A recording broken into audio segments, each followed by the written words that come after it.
Oi, täna tulin Paganamaale.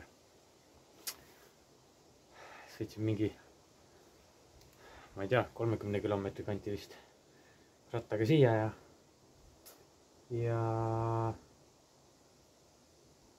teen siin ühe rajaga läbi. Alguses mõtlesin, et tulen varem ja teen kõik rajad läbi aga et huvitavam oleks järgmistel kordadel, siis jätan järgmiseks korraks ka. Teen täna kõige pikema raja, 4,8 või 4,7 oli. Ja siis ma vist jään isegi siia.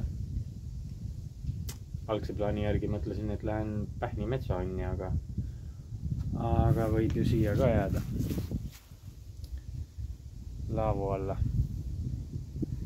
Praegu tundub, et siin on selline koht, kus tuul ei puhu ja sobib täpselt ööbimiseks. Aga ma näitan kohta ja siis rajale. Praegu olen nii-öelda Paganama lõkkekohas. Varjuvalusega laud, laavu, teine laud ilma katuseta, vuukuur, lõkkease ja kuivkäimla.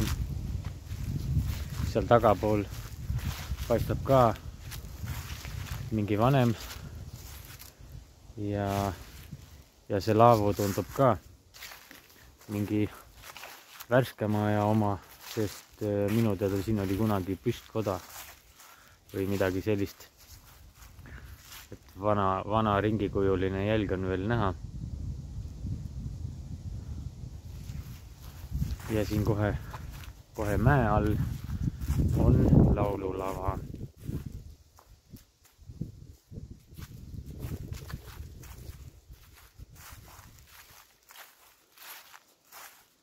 Kindlasti kui on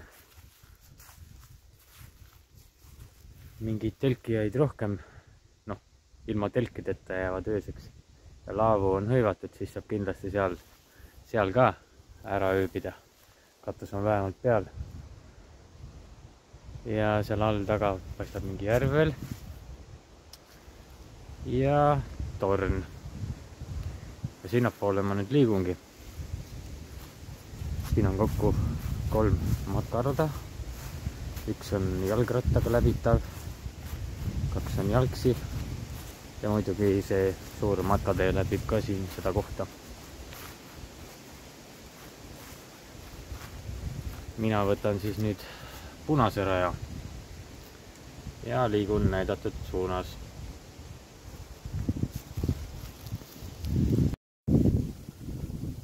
Rada tõi mind kohe torni juurde.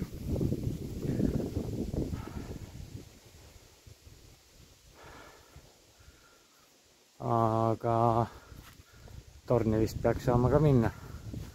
Ma juba alguses mõtlesin, et on keelatud, aga tundub, et saab. Näeme üleval. Ülesse jõudsingi.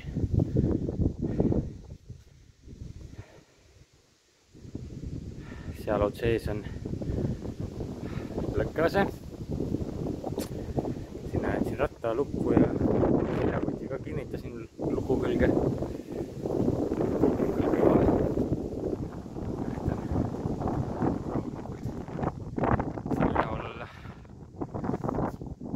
Tegelikult mul on nii kõrgel ei meeldi olla, aga vahel võib.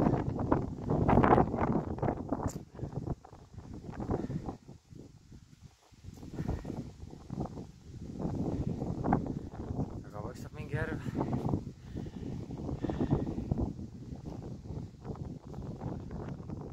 Ja muidu on ümberringi mets. Nüüd vist see rada peaks nüüd minu punane rada edasi minema. Naudin siin veel vaadet ja mingi hetk. Ja siis liigun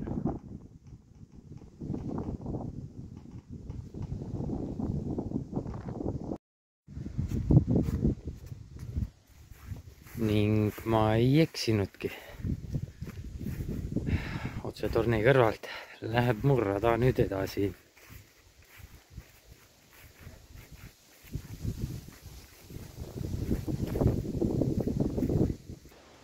Selline mu rada siis on, lehti täis.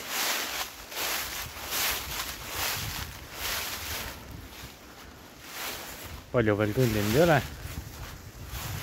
Esimene infotahvel oli ka, aga ma seda ei hakka näitama. Tulge ise ja vaadake. Aga kui midagi põnevat tee peale jääb, lükkan kaamera käima.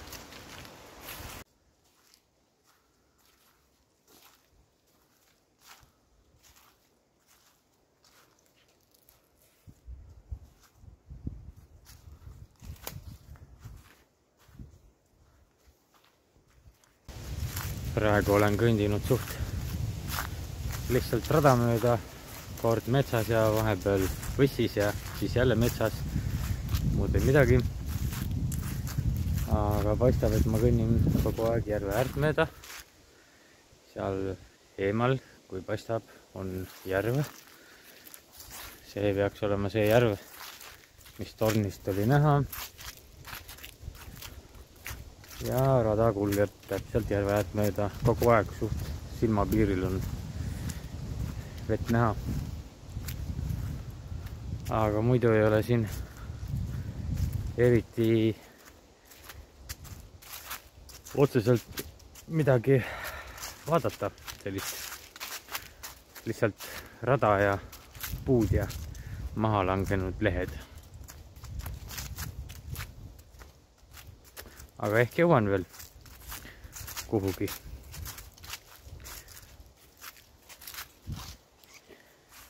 Siiamaani olin kõndinud tuima pikka sirget.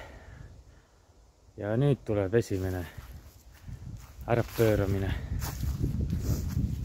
Siin on ka oranži märgistusega rada. See on metsamatkarada.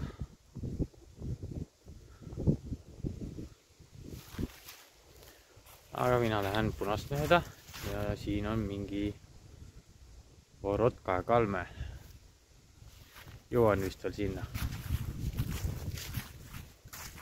Ja esimene suurem langus.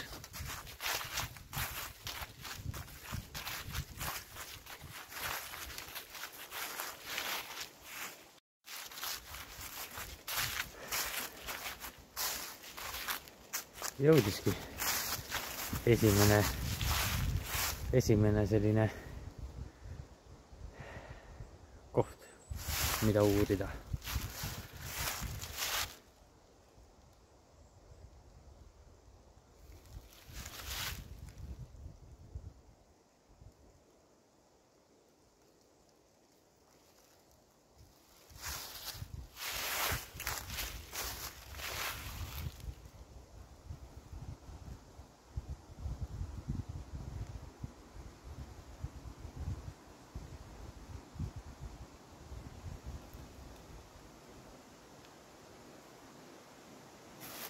Nojah.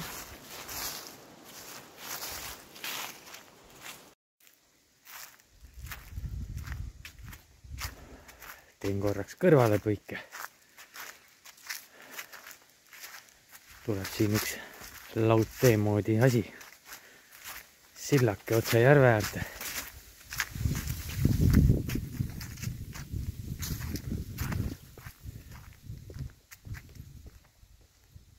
Aga juba hakkab vaikselt hämarduma, et ehk ei ole palju enam minna. Jõuab veel enne pimedat tagasi.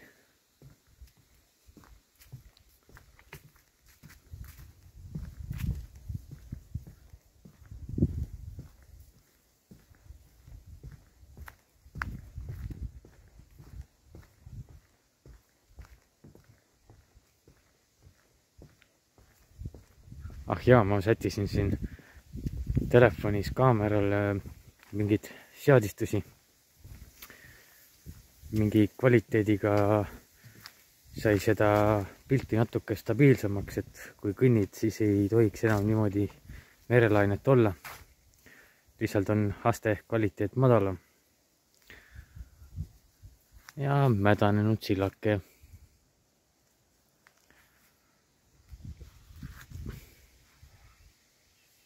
No. Mulle tundub, et aina põnevamaks läheb. Saab nüüd igalt poolt alt läbi pugeda.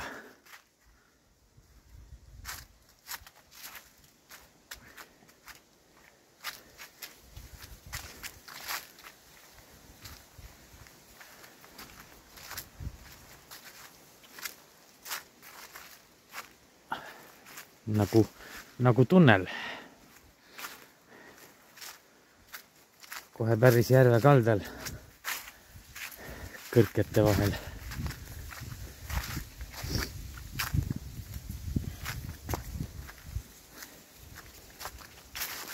Ja teisel pool ikka paistab ainult Läti piiripostid ja seega ma oletan, et seal on Läti.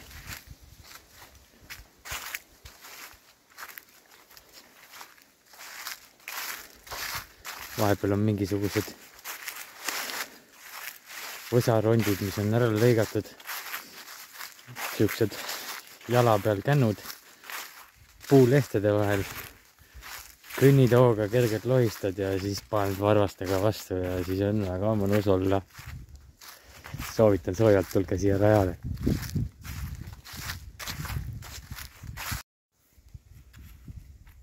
No nii, enam ei tohiks palju jäänud olla. Mulle tundub, et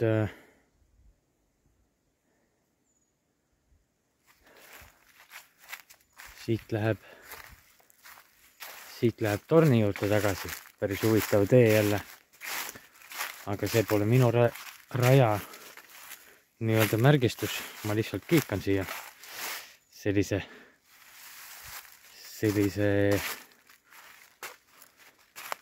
laheda koha pealt läheb see tee. 200 meetrit on tornini. Aga seda jalutan mõni teine kord. Praegu lähen jalutan enda punase raja lõpuni. Sedagi ei tohiks enam palju siis jäänud olla. 900 meetrit. Et natuke veel.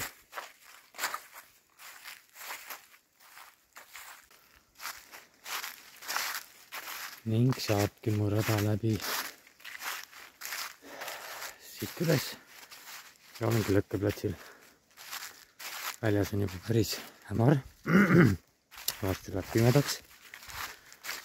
Seekord tuleb lõkke peal liha küpsetada pimedas vist. Aga ei ole hullu. Ajad on ju sellised, et varakult läheb pimedaks. Mida siin õhtu otsa ikka istuda, küpsetame siis liha.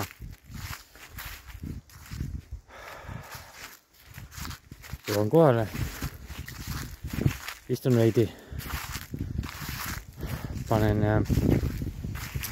Pakin enda asjad lahti ja siis vaatame edasi. Asjad lahti pakitud. Väljas on juba suht hakkab pimedaks minema. Ja siis, mis mul kaasas on seekord? Seekord on termopott kaasas. Liha saab soojana hoida. Sellel on 2 korrust. Saab mitut erinevat asja soojas hoida. Kirved, noad ja nii edasi, nagu ikka, šašlõkivartad. Ja seekord on mul ka soe radikas. Saab kohvi keeta otse siin, ei pea lõkkel tegema. Ja soojendab mind öösel. Kuna ma olen siin laavu all, siis ma arvan, et ise olen seal taga otsas ja panen enda poole kiirkama mingi kauguse peale. Et ma arvan, et soojem on kindlasti. Ja siis minu toiduhunnik. Mul on alati suht palju tegelikult kaasa võetud, aga see on ju põhjusega. pigem las jääb üle, saab alati koju tagasi viia. Aga siis on hull, kui otsa saab ja ei ole võtta rohkem. Oled kuskil pärapõrgus metsas ja pikk maa on veel koju ja pole midagi süüa. Ühesõnaga,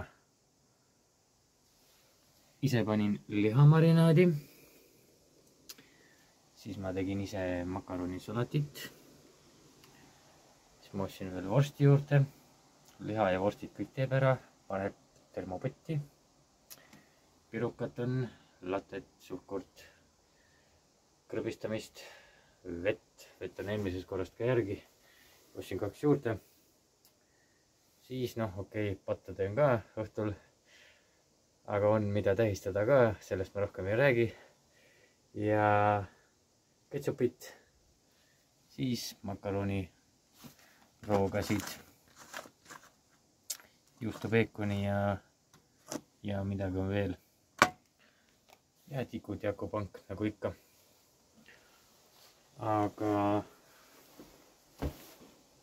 Aga aku hakkab tühjaks saama, ma viskan korraks telefoni laadima. Ise sellel ajal teen lõkk üles ja panen liha ära küpsema ja laen natuke akut, et ei pea näitama seda liha küpsemist. Eks mul on siin toimetamist ka pisut sättida siin asju paremini ja nii et näeme, kui aku on laetud.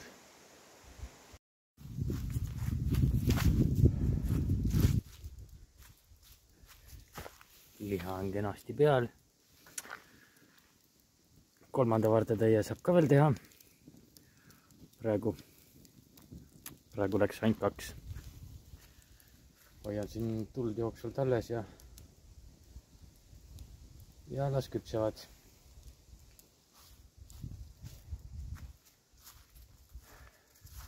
Vahepeal tegin kohvi ja ühe makaroni ortsu esmase nälja kustutamiseks,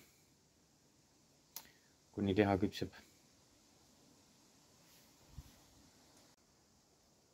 Kell on vahepeal päris palju saanud, täitsa kotikas on ja liha küpseb endiselt.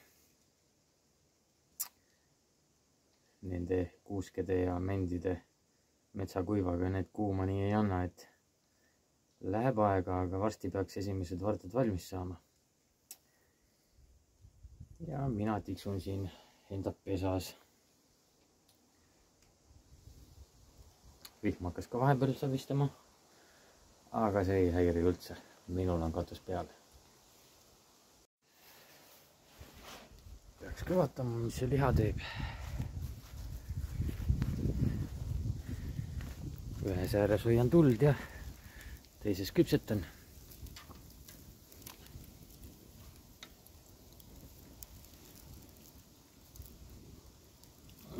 Ega ta palju enam ei taha. Võib varsti termopotti visata. Ja siis ühe varda saab uuesti panna.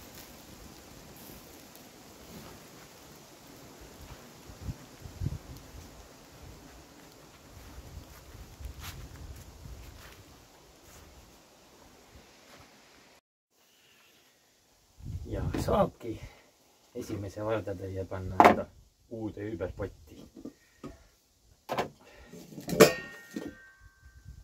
Kahe anumaga.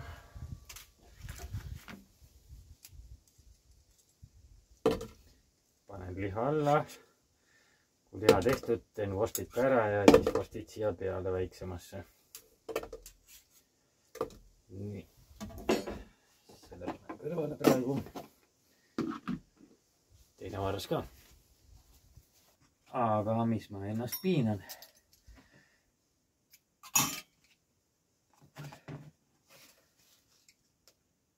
Kui on osa liha valmis, siis ju võib sööma hakata. Ei pea ootama, millal kõik saab valmis.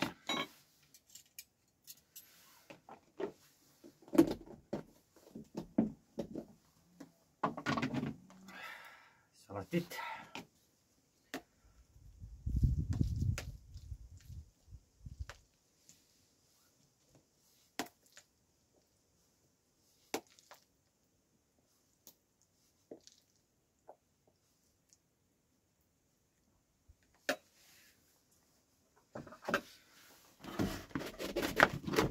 ja liha.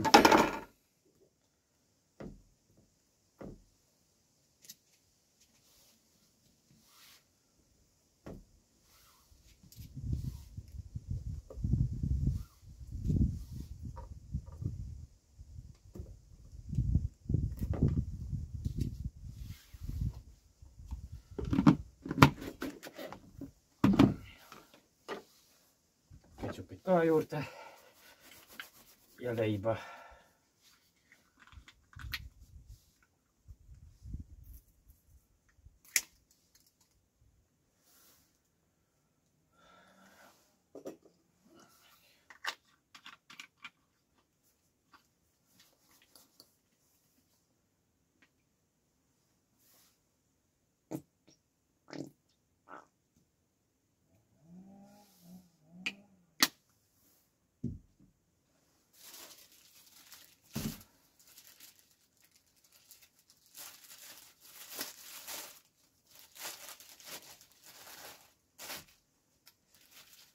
Ja võib sööma hakata.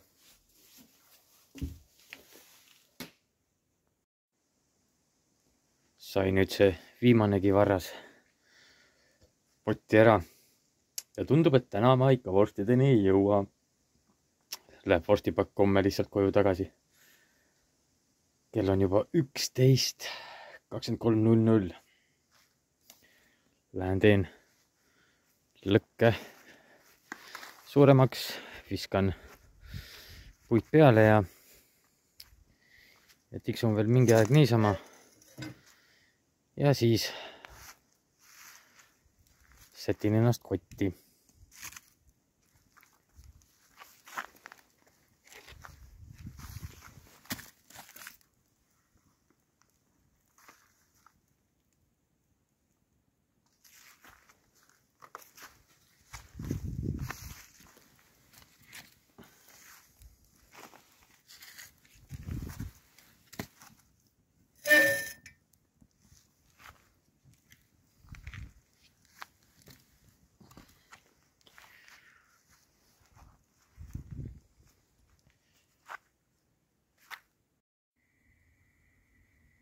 Lükkasin gaasikiirkurid tööle ja vaikselt roningi kotti ära. Sellist seekord õhtul sihukest filmimist ei olnudki, et telefoni panin laadima, laadis korralikult täis ja tiksusin niisama kuni liha küpses, siis sõin. Nüüd olen veel tiksunud. Ja on aeg kotti minna. Hommikul saan muljetada, kui kaua mul see gaasipalloon umbes vastu pidas ja kuidas öö möödus, sest mul on siit ju eest avatud kõik. Aga head ööd ja hommikul näeme. Hommik. Kell on kuskil 10, mina ärkasin. Täna oli päris soe öö.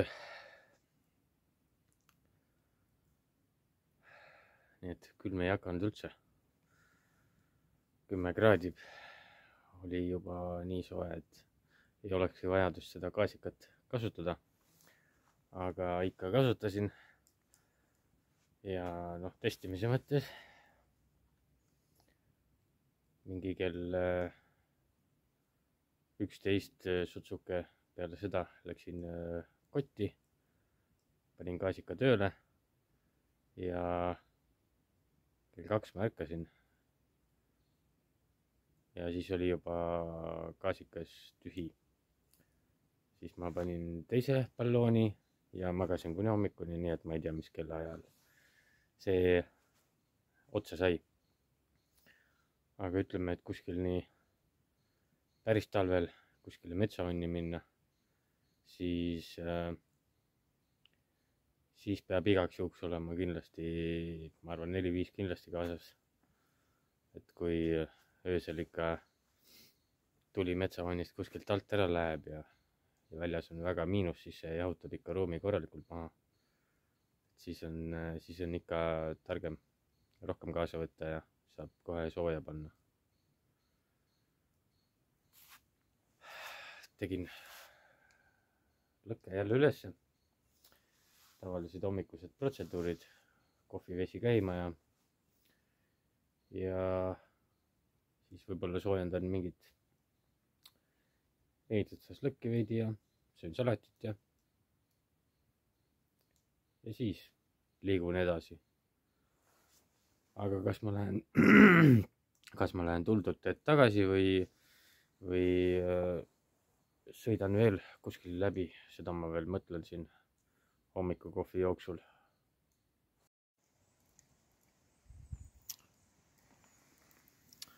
Kohvi valmis, salat nina ees, väike pirukas ka veel pärast.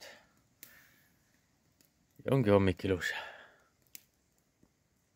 Igal pool kuulen, et sajab ja sajab. Siin ei saja mitte midagi. Ma ei tea vihmast mitte midagi.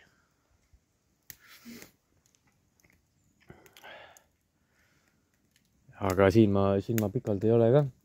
Söön ära, pakin asjad kokku ja hakkangi liikuma. Asjad on pakitud.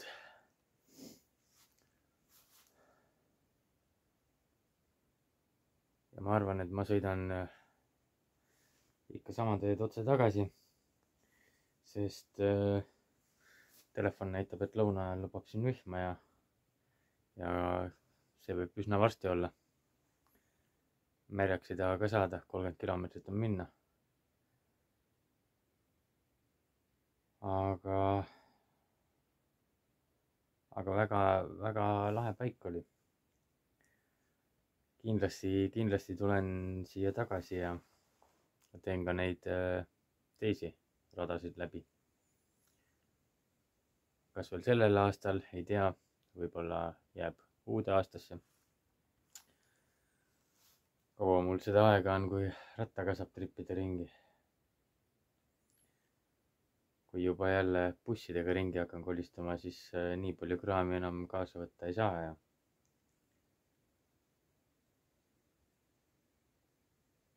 Aga mis seal ikka. Näeme siis järgmises